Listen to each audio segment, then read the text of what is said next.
Hi, this is Yucca, and my ninth guide on Java development we'll be looking at variables.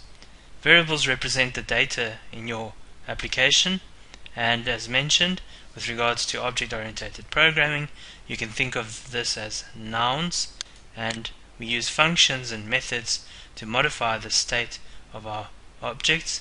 State is represented by the variables or the data in your application, and variables are basically memory blocks, or you can think of this as random access memory on your system, and we also refer to this as volatile memory.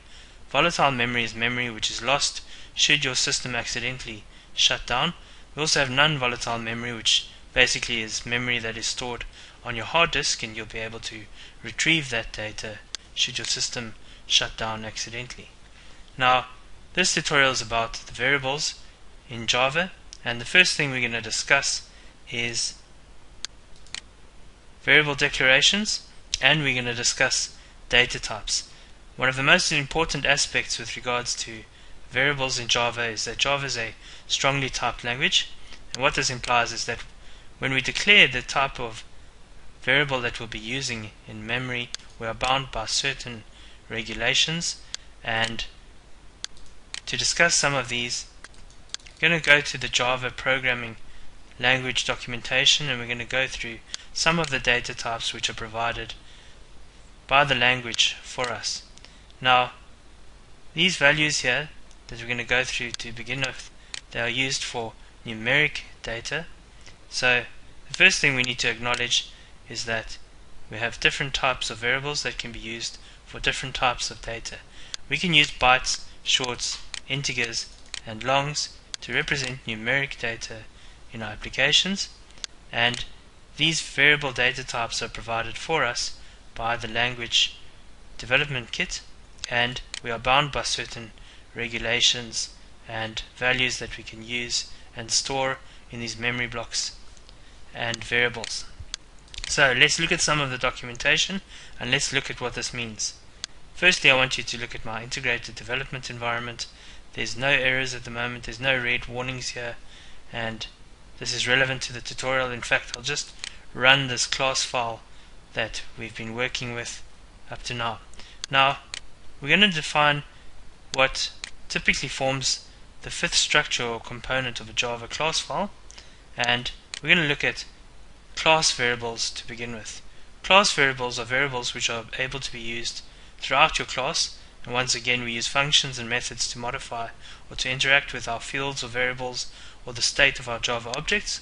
And once we define class variables, we're able to use these in all methods within the class file. We call these class variables. For each Java class which becomes a Java object, a set of class variables will be assigned to that object, and class variables will be able to be modified or interacted with amongst all your methods located within your Java class file body. The body of your Java class file is whatever is found between the opening bracket after you've declared your Java class as follows. In other words, anything that goes between the opening bracket there and the closing bracket of your Java class file, that's your body. And variables that we define or declare on a class level are able to be used by all methods located within the Java class file. So the first variables that we are going to discuss are class variables, or we've discussed that, and we're going to look at variable declarations. And as the fifth structure of a typical Java class file, directly under your constructors, and we created constructors in our previous tutorial.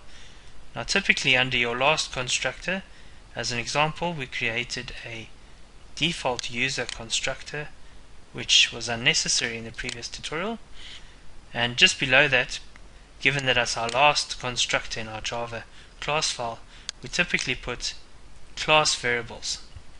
We also have local variables. Local variables are variables which are declared and defined within the scope or body of a method.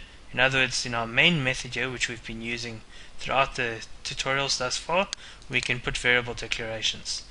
Java is a strongly typed language. So let's begin by looking at the documentation here for some of the data types that are provided for us by the Java programming language. Now, all of these values here, bytes, shorts, integers, longs, floats, and doubles, are used to represent numeric data.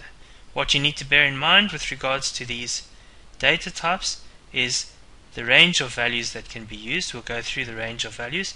We'll also discuss the 2's complement integer system, which is documented here, and we'll discuss how you can calculate the values should you ever need to remember the range of values that can be used. So, to calculate the range of values, we're going to look at a byte here. If you want to use a value, a very low numeric value, as an example of 20, you'd definitely be better off choosing a byte for that. The memory requirements for a byte is an 8-bit signed 2's complement integer system. You're going to be using 8 bits, and as opposed to using a long, which you could also use for a value of 20, but it requires 64 bits, so it requires 8 times the memory. And of course you want your applications to be memory efficient, so choosing the correct data types for your data is definitely recommended, and that covers one of the first aspects with regards to data types. So, in order to be able to use variables, firstly you need to declare them, and we're going to firstly discuss how you can calculate the ranges of values for some of these primitive data types which we looked at. In other words, we're going to look at a byte here, and we're going to calculate the range of values, and we're going to show you the 2 complement system and how it works. And 2 complement system, basically it is very efficient in that the range of values that you could use for the byte, as an example here, which is 8 bits, you take it to the base of 2 and you take it to power of 8. This will give you the range of values that you can use, which is 256 values. And to be efficient, it works from negative up to positive, and it's inclusive, as is documented here, of the 0 value. Negative and positive 0 are the same value, so they are represented by the same bits, as an example. And because the range of values is used or distributed equally from negative to positive values, begin off by a negative 128 to a positive 127, add those numbers together, you get 255, and add the 0 to that, you get your full range of 256 values. So in other words, the 2 complement system basically gives you the range of values that you can work with, and it distributes or divides equally between negative and positive values. So if you wish to bear in mind or calculate the range of values that you can use, just take the total number 2's to the power of 8 for a byte divided by 2, and the range of the negative values, you can always add a negative sign to what you get as your dividend. And in other words, we can go from negative 128, and the positive value, you can just subtract a 1 from that, and that will be 127. And likewise for all these numeric data types, a short is 16 bits. And just to burn this in, if you take 2 to the power of 16, you'll get your range of values that you can use for a short. Just a sec, sorry. And 2 to the power of 16, you'll get your range of values. Also works on the 2's complement system. So we have a range of values of 65,536 that can be used by a short. You divide that by 2, add a negative sign in front of that. That's the negative range that you can go from up to, and if you subtract a 1 from this value up to positive 32,767. So verify this with you. You can look at a short here, negative 32,768 up to 32,767, and it's inclusive of the 0 value. So once again, these primitive data types are defined by the language, and you're bound by values or regulations with the numeric data that you can store. These are for numeric data values or variables, and just to go through some of these, bytes, shorts, integers, and longs are pretty much the same, except the ranges differ in what you can assign to these. Floating point is also represent, or floats are used to represent numeric data, except that these numeric data, or this type of numeric data, typically has decimal places or commas with zeros, etc., etc. A double is also used to represent decimal place numeric data, except it has double the precision as opposed to a float, and we typically use doubles for monetary applications where the accuracy of your fractions or your decimals need to be a lot more accurate and so forth. A boolean is a data type which simply represents a true or false condition in your application. So, I'm going to refer you back to my integrated development environment, and I'm going to show you that Java is a strongly typed language. So, we're going to look at a variable declaration here to begin with, and we're going to create a class variable, and we're going to do so as follows. And we're going to look at a variable declaration. Now, Java is strongly typed. First thing is that once you define a data type, in other words, as documented here, these are data types, you are bound by certain regulations and so forth. A byte can only be used, firstly, as an example, to refer to numeric data. The first part of a variable declaration in Java entails your data type.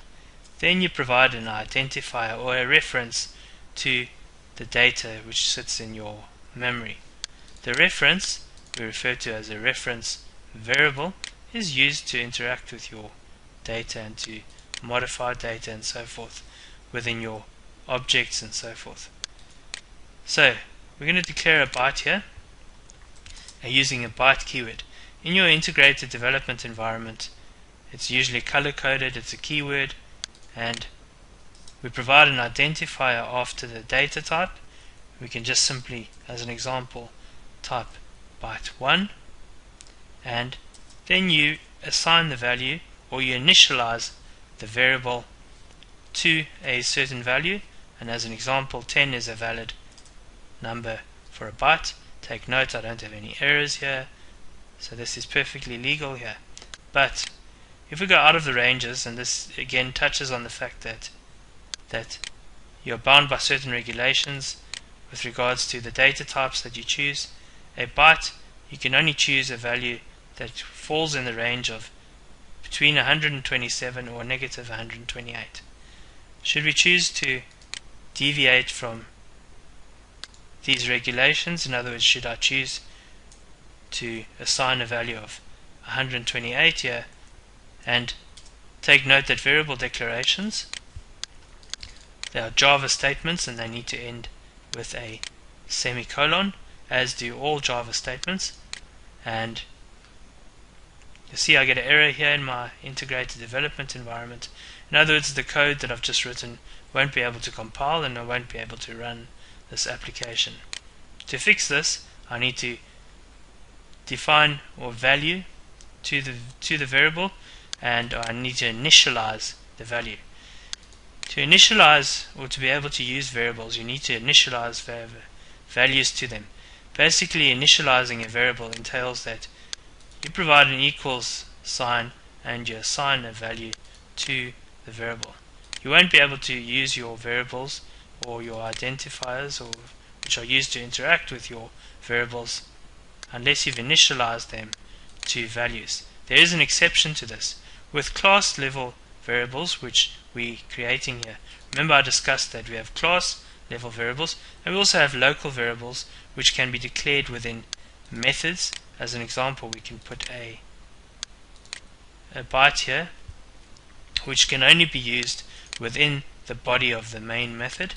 So let's go and create a second byte as follows. Data type, just going through how we declare variables again. Firstly, you define the data type, and once you've defined it, you specify an identifier which is used to point to your data which sits in memory, and we're going to give it a different identifier, and we're going to call it byte2, and we're going to simply assign it a value of 0, which is valid, and you'll see I don't get any errors, everything's in yellow, and so forth. Should you, however, try and assign a value as x, which isn't numeric data, see I get errors here, and I'm unable to use a byte to refer to text values, and so forth. Now, one thing with regards to primitive data types are that they are defined by the language as literal data types. Now, one of the different types of variables that we can use in our objects, and as done in the previous tutorial, is this is a variable declaration here where we created and instantiated a Java object as follows. We defined a user data type, and given that we declared the data type as a type of user, we provided an identifier for it, and we constructed a new user, and these are object data types. And the difference between literal and object data types is that we use the new keyword to, at some other point, to construct or to create our object. So the difference between literals and objects are basically the fact that objects are constructed and created, and we use the new keyword to initialize or to provide values to our reference variables. Basically, the reference variable is the identifier here, and this is the data type, which once you've defined the data type, you can only refer to, with regards to objects at least, to a user object based on the data type that you've declared here, and this object sits in memory and so forth, etc., etc.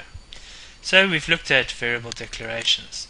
Last thing we're going to look at is where we define variables. We've looked at that you're bound by certain regulations with regards to variables and so forth. The difference is that class variables typically go under your last constructor. Class variables have default values, and try and get through some of these, and local variables which are declared within your method body do not have default values. And typically class level variables, we basically just define them at times, and to define a class variable you don't need to initialize a value to it, because class level variables are provided default values. I'm going to fix the error here in my code first, just to verify this with you, and just give me a second here. Right, so this value that I defined here for a byte is invalid. It's text data. Just remove it, get rid of my error here. So I have no errors in this code, it will compile, it's perfectly legal, and so forth. This byte that I've created here, just underneath my last constructor, is a class level variable, and based on the fact that I haven't assigned it a value like as follows, it will default for us. And if you want to look at the default values for the variable types, you can look here at the default values for byte is 0, short is 0, 0 for integer and long. All these numeric data types have default values. Take note here that a float and a long can also be assigned values that end with a capital L with regards to a long, and for a float a F at the end. Let's look at a variable declaration for these respectively, just so that you get the concept. A long, as an example, where we've declared it to be a data type of long, and we can identify it with reference variable of long1, and we can initialize it to a value of 20. You don't have to have the L. Take note I don't have any errors over here. And should I add a capital L after that? Perfectly legal, no errors. The same applies to a float, and going to reference variable of float1, and floats are used for values with commas or decimal places, and we can do so as follows: 0.05, and put a F there, and you get rid of the error here. Floating point values, we use a F after the last decimal place, which gives us a legal value to be initialized to the reference variable of the data type of float. So that's a rough overview of variables and how we declare variables. Once we've declared variables, we can interact with them through their identifiers in methods. Class level variables, which are defined typically just under your last constructor, can be used throughout your methods located in the class, which essentially becomes a Java object. Once again, fields or variables represent the data of your objects or the state of your objects, and methods interact with or modify the state of your data, and so forth. Once again, Java is strongly typed. Once you've declared a data type for your variable, you're bound to certain ranges and values that you can use. As an example, you can't assign text data to the primitive data types. Last thing I want to discuss, I touched on that we have literal data types. We also have object data types, and so forth. A string, which we've been using here in our previous guides, the following here is basically a string, is a kind of a special data type in that it falls under the category of both being a literal and an object data type. I'm going to show this to you. A string, like all data types, is declared using the data type. So string here is a Java object. To verify this with you, I'll go to the Java application program interface, which I've pointed you to in the previous guides. So we're just going to look at application program interface, the language documentation. If you go to the java.language package and you locate the string object, and just verify with you that it's a Java object here as it is defined through the hierarchy, which we'll get to in future tutorials. It's an object, or it's defined as an object. In other words, we are able to construct and create string objects using constructors. Remember, in our previous guide discussed what constructors are, but a string is a special type of data type in Java, in that we can declare it as a literal as follows, and it's used largely for text data, and we place the value within double quotes that we wish to use. The method that we're using here to declare our variable of type string is that we are declaring it as a literal value. In other words, there's no new keyword here as per the user declaration here that we did in a previous tutorial, and we can simply assign a value, text data value, or you can also combine numeric data within what we place in double quotes here, and you can say hello again, and because it's a statement, all variable declarations are statements, you need to ensure that you have a semicolon at the end, and we forgot an identifier, so we'll just specify here string 1, and as follows. Take note I don't have any errors here. If I run the application as per the previous guides and examples, I'll get the output here as per the previous tutorial, where we created a default and a non-default constructor and so forth, and we added some print line statements which gives us output to the standard output device. Anyway, this covers variables, how we declare them, and specifies that Java is a strongly typed language. Once we declare the data type for our variables, we are bound to regulations, and we can only use data types that fall within the bounds of the regulations according to the variables that you use. In other words, once again, just to burn the concept in, class variables go after typically your last constructor. In other words,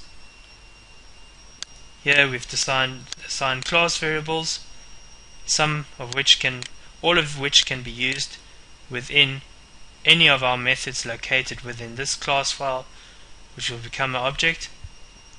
There are some restrictions in that, but I'll get to this in my next tutorial on methods with regards to access modifiers and so forth.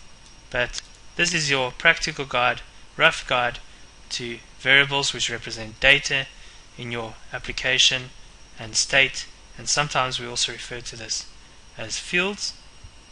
And just to get back to a literal is anything which is defined, or a literal data type is anything which can be defined or declared without using the new keyword.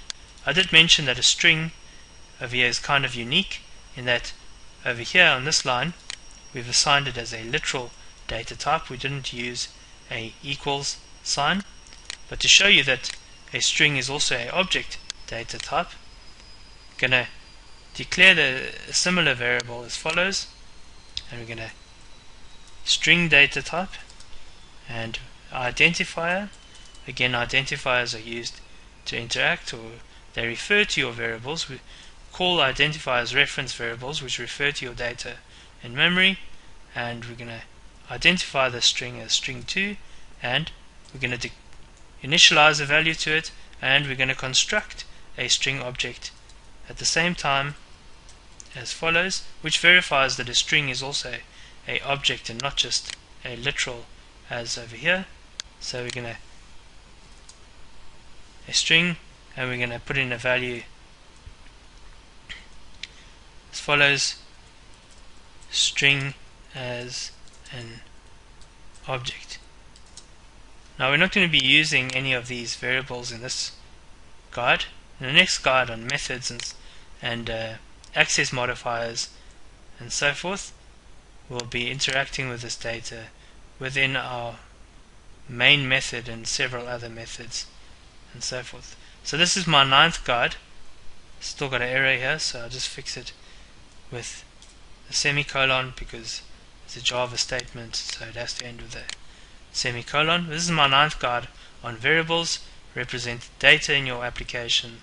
In our next guide we'll be looking at methods and access modifiers. Thank you for watching.